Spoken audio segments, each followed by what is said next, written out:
Hi friends, நான் Malini. Welcome to cook with Malini. இன்னைக்கு summer ஸ்பெஷலா டேஸ்டியான ஐஸ்கிரீம் ரெசிபி தான் பார்க்க போறேங்க. செம்ம டேஸ்டா இருக்குங்க. வீட்ல 1/2 லிட்டர் பால் இருந்தா போதும் இந்த ஐஸ்கிரீமை சட்டுன்னு செஞ்சிடலாம். வெள்ளை சக்கரை சேர்க்காம, கிரீம் எதுவுமே சேர்க்காம நல்ல கிரீமியா டேஸ்டா இந்த ஐஸ்கிரீமை வந்து ரெடி பண்ணிடலாங்க. எசன்ஸ், கலருன்னு எதுவுமே தேவையில்லை. குழந்தைங்களுக்கு கொடுக்கறதுக்கு பெஸ்டான ஐஸ்கிரீமுங்க. ரொம்ப ஈஸியா செஞ்சிடலாம். டேஸ்டி அண்ட் ஹெல்த்தியான ஐஸ்கிரீமை ரொம்ப டேஸ்டா எப்படி செய்யறதுன்னு பார்க்கலாங்க. ஒரு 10ல இருந்து 12 முந்திரி பருப்பை இந்த மாதிரி சுடுதண்ணி சேர்த்து ஊற வச்சிருக்கேன். ஊறி வந்த முந்திரி பருப்பை அப்படியே மிக்ஸி ஜாருக்கு மாத்திக்கலாம். தண்ணியோடவே சேர்த்திருக்கேன். இதோட ஒரு ஏலக்காயோட விதைய மட்டும் பண்ணிக்கலாங்க.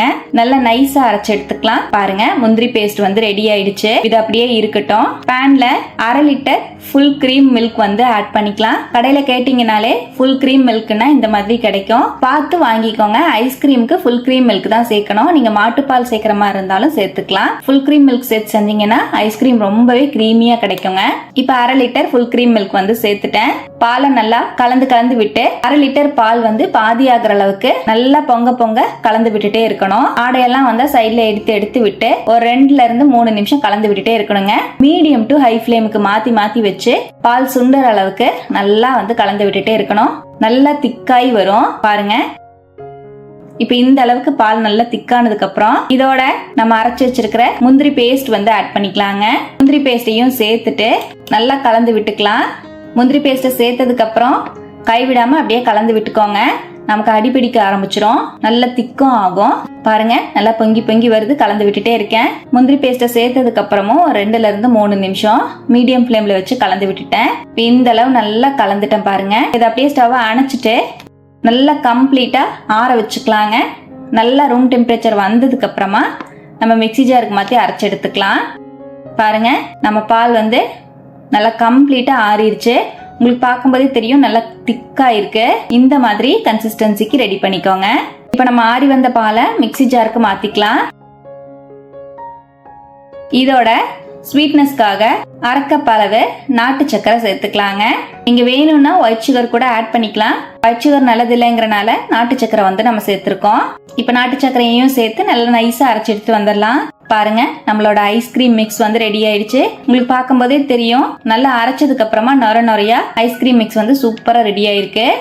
இப்ப இதை வந்து நம்ம ஐஸ்கிரீம் ட்ரேக்கு வந்து மாத்திக்கலாங்க. நான் இன்னைக்கு ஐஸ்கிரீம் ரெடி பண்றதுக்காக இந்த மாதிரி ஒரு பவுல் வந்து எடுத்திருக்கேன். நீங்க வேணும்னா இந்த மாதிரி ஐஸ்கிரீம் ஸ்டிக்ஸ் இருக்கும் இல்லையா, அந்த மாதிரி இதுல கூட நீங்க ஊத்தி போட்டுக்கலாம். இல்ல குல்ஃபி மோல்டுல கூட ஊத்தி ஐஸ்கிரீம் ரெடி பண்ணிக்கலாம். இல்லைன்னா வீட்டுல இருக்கக்கூடிய காஃபி டம்ளர்ல கூட ரெடி பண்ணிக்கலாங்க. நான் இன்னைக்கு கட் ஐஸ்கிரீம் மாதிரி செய்யறது காட்டிக்கு இந்த மாதிரி ஒரு பவுல் எடுத்திருக்கேன். இந்த பவுல்ல நம்ம ரெடி பண்ணி வச்சிருக்கிற ஐஸ்கிரீம் மிக்ஸ் வந்து ஆட் பண்ணிக்கலாம். இதுக்கு மேல துருவின முந்திரி, பாதாம வந்து சேர்த்துக்கலாம். நட்ஸை ஃபுல்லா நிறைய சேர்த்தும் போது ஐஸ்கிரீம் சாப்பிடும் போது அங்கங்க நட்ஸ் கிடைக்கும் போது டேஸ்டா இருக்குங்க. இதுக்கு மேல கொஞ்சமா காஞ்ச திராட்சை வந்து சேர்த்துக்கலாங்க. ரொம்பவே டேஸ்டா இருக்கும். நம்ம வந்து ஐஸ்கிரீமை ஃப்ரீஸ் பண்ணிட்டு இந்த திராட்சையோட ஐஸ்கிரீம் வந்து கடிப்படும் போது சூப்பரா இருக்கும். இப்ப நான் வந்து திராட்சையும் சேர்த்துட்டேன். நீங்க பருப்பு திராட்சை இருந்தா கூட ஆட் பண்ணிக்கலாம். காஞ்சது அப்படியே கவர் பண்ணிக்கலாங்க. உள்ள வந்து சுத்தமா நமக்கு ஏர் போகாம இருக்கிறதுக்காக நான் இந்த மாதிரி ஒரு பிளாஸ்டிக் கவரை மடிச்சிட்டு அதுக்கு மேல வந்து நான் மூடி போட்டுக்கிறேன். உங்களுக்கு மூடி போடுற மாதிரி டப்பா இல்லைன்னா நீங்க அப்படியே லப்பர் பேண்ட் போட்டு வச்சுக்கலாம். நான் அப்படியே மூடி போட்டுக்கிறேங்க. நல்லா ஃபுல்லா ஏர் டைட்டா இருக்கிற மாதிரி க்ளோஸ் பண்ணிக்கலாம். அப்பதான் நம்ம ஃப்ரீசர்ல வச்சு எடுக்கும்போது கிறிஸ்டலைஸ் ஆகாம இருக்கும். இப்ப நல்லா ஃபுல்லா நான் வந்து டைட்டா க்ளோஸ் பண்ணிட்டேன். அப்படியே ஒரு 8ல இருந்து 9 மணி நேரம் ஃப்ரீஸ் பண்ணி எடுத்துக்கலாம். நான் ஒரு 8 மணி நேரம் ஃப்ரீஸ் பண்ணி எடுத்துட்டேங்க. ஃப்ரீசர்ல தான் வைக்கணும், ஃப்ரிட்ஜில் வைக்க கூடாது. நம்ம ஐஸ்கிரீம் ரெடி ஆயிடுச்சு. ஓபன் பண்ணிக்கலாம்.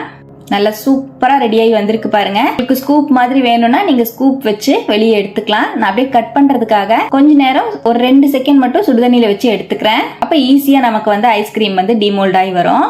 இப்ப பாருங்க, நான் சுடுதண்ணில வச்சு எடுத்துட்டேன். அப்படியே மெதுவா பிளேட்லயே கவுத்திக்கலாம். நம்மளோட டேஸ்டியான ஐஸ்கிரீம் சூப்பரா ரெடி ஆயிடுச்சு பாருங்க. இப்ப அப்படியே இதை வந்து பீஸ் போட்டுக்கலாங்க.